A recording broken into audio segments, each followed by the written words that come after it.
भजन संहिता की पुस्तक 1 अध्याय पहले पद से यूं लिखा है। धर्मी और दुष्ट मनुष्य।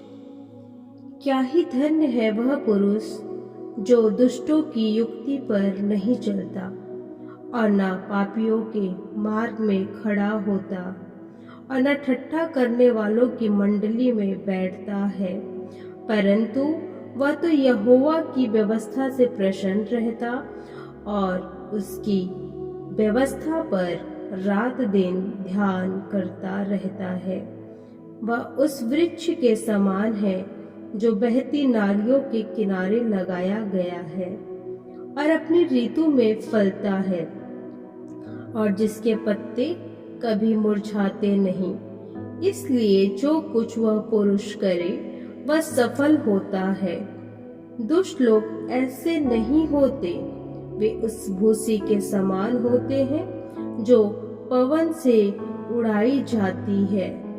इस कारण दुष्ट लोग अदालत में स्थिर न रह सकेंगे और न पापी धर्मियों की मंडली में ठहरेंगे, क्योंकि यहोवा धर्मियों का मार्ग जानता है, परंतु दुष्ट का मार्ग नष्ट हो जाएगा।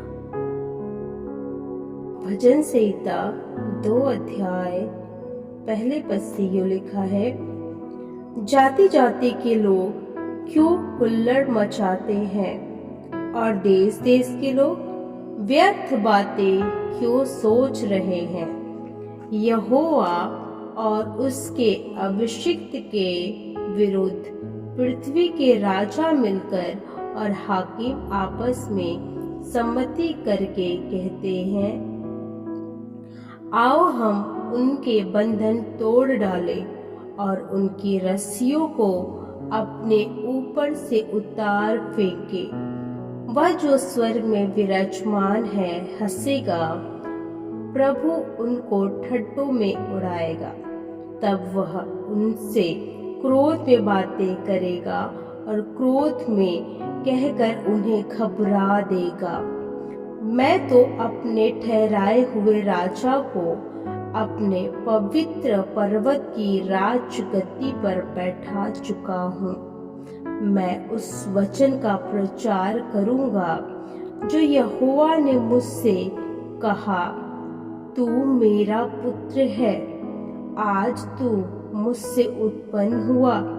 मुझसे मांग और मैं जाति जाति के लोगों को तेरी संपत्ति होने के लिए और दूर दूर के देशों को निज भूमि बनने के लिए दे दूंगा।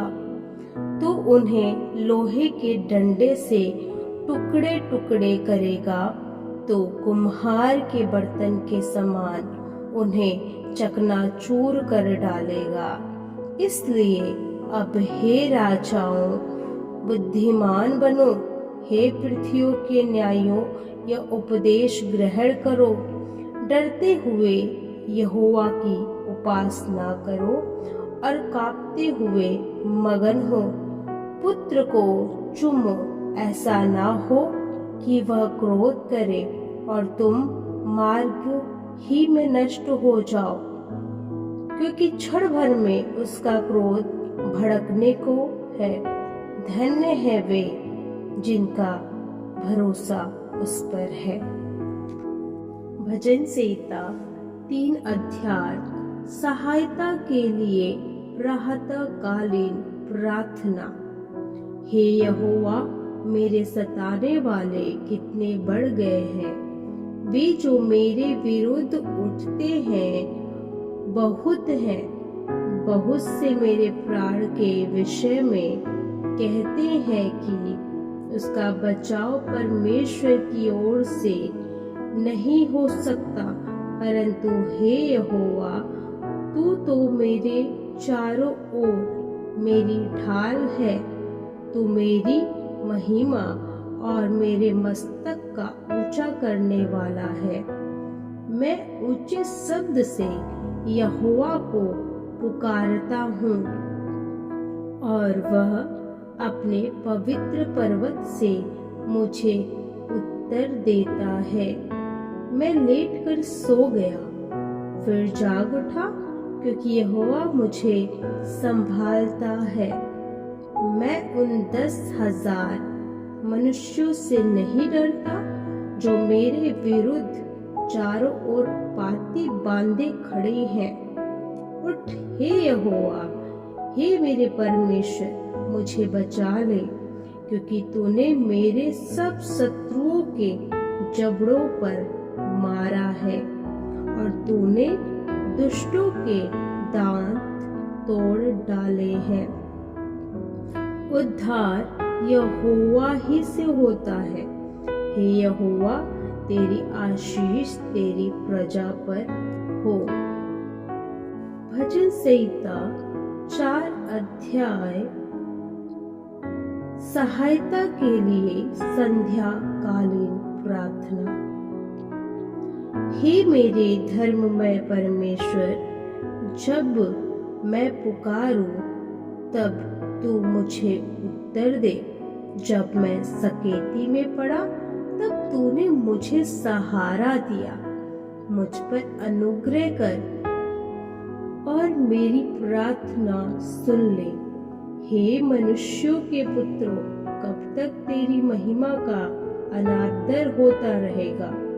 तुम कब तक व्यर्थ बातों से प्रीति रखोगे और झूठी युक्ति की खोज में रहोगे? यह जान रखो कि यहोवा ने भक्त को अपने लिए अलग कर रखा है। जब मैं यहोवा को पुकारूंगा तब वह सुन लेगा। कांपते रहो और पाप मत करो। अपने अपने बिछौनों पर मन ही मन सोचो और चुपचाप रहो। धर्म के बलिदान चढ़ाओ और यहोवा पर भरोसा रखो। बहुत से हैं जो कहते हैं, कौन हमको कुछ भलाई दिखाएगा? हे यहोवा, तू अपने मुख का प्रकाश हम पर चमका। तूने मेरे मन में उससे कहीं अधिक आनंद भर दिया है, जो उनको अन्न और दाख मधु की बढ़ती से होता था। मैं शांति से लेट जाऊंगा और सो जाऊंगा, क्योंकि हे यहोवा, केवल तू ही मुझको एकांत में निश्चिंत रहने देता है। भजन संहिता 5 अध्याय। सुरक्षा के लिए प्रार्थना। हे यहोवा, मेरे वचनों पर कान लगा, मेरे कराहने की ओर ध्यान लगा। हे मेरे राजा, हे मेरे परमेश्वर, मेरी दुहाई पर ध्यान दे, क्योंकि मैं तुझी से प्रार्थना करता हूँ। हे यहोवा, भोर को मेरी वाणी तुझे सुनाई देगी। मैं भोर को प्रार्थना करके तेरी बाट जोहूंगा, क्योंकि तू ऐसा ईश्वर नहीं जो दुष्टता से प्रसन्न हो। बुराई तेरे साथ नहीं रह सकती। घमंडी तेरे सम्मुख खड़े होने न पाएंगे। तुझे सब अनर्थकारियों से घृणा है, तो उनको जो झूठ बोलते हैं नष्ट करेगा। यहोवा जो हत्यारे और छली मनुष्य से घृणा करता है, परंतु मैं तो तेरी अपार करुणा के कारण तेरे भवन में आऊंगा। मैं तेरा भय मानकर तेरे पवित्र मंदिर की ओर दंडवत करूंगा। हे यहोवा, मेरे शत्रुओं के कारण अपने धर्म के मार्ग में मेरी अगुवाई कर। मेरे आगे आगे अपने सीधे मार्ग को दिखा, क्योंकि उनके मुंह में कोई सच्चाई नहीं। उनके मन में नीरी दुष्टता है। उनका गला खुली हुई कब्र है। वे अपनी जीभ से चिकनी चुपड़ी बातें करते हैं। हे परमेश्वर, तो उनको दोषी ठहरा। वे अपनी ही युक्तियों से आप ही गिर जाएं। उनको उनके अपराधों की अधिकाई के कारण निकाल बाहर कर, क्योंकि उन्होंने तुझसे बलवा किया है। परंतु जितने तुझ पर भरोसा रखते हैं वे सब आनंद करें। वे सर्वदा ऊंचे स्वर से गाते रहें, क्योंकि तू उनकी रक्षा करता है और जो तेरे नाम के प्रेमी है तुझ में प्रफुल्लित हो, क्योंकि तू धर्मी को आशीष देगा। हे यहोवा, तू उसको अपने अनुग्रह रूपी ढाल से घेरे रहेगा। Praise Lord. परमेश्वर आपको आशीष दे।